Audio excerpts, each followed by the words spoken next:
Hi guys! Welcome back po sa ating YouTube channel. Ngayon naman sa video natin ay i-share ko naman sa inyo kung paano maglagay ng gasless wire flux cord.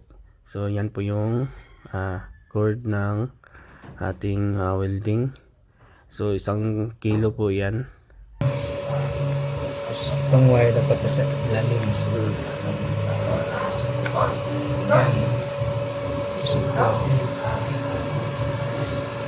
Pag-bushing niya, ito yung lock.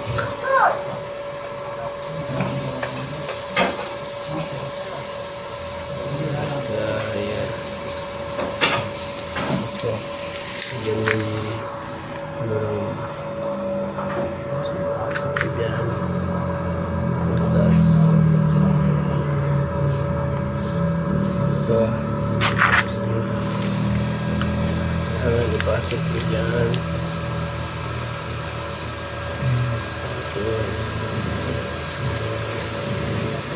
Tapos ito. Down. Tapos higpitan. Tapos na yun.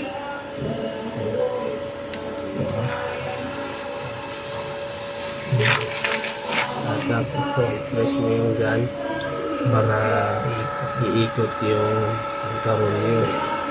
Tapos antayin mo labas. Antayin mo yung labas.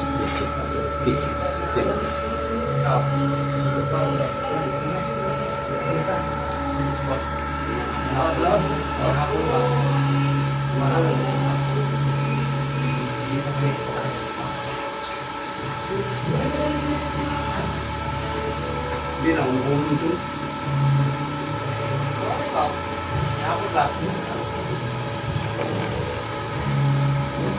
Ano?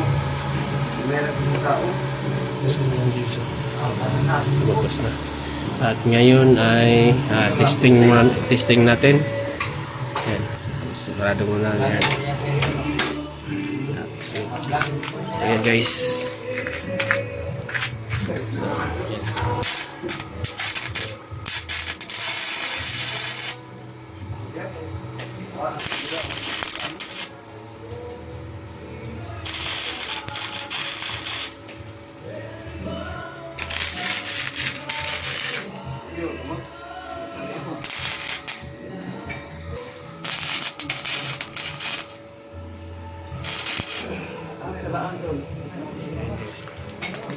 So yun.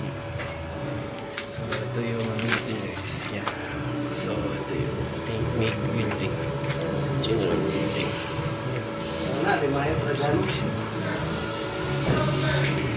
Gas before ito. Utility, rail, converter, flux cord, welding.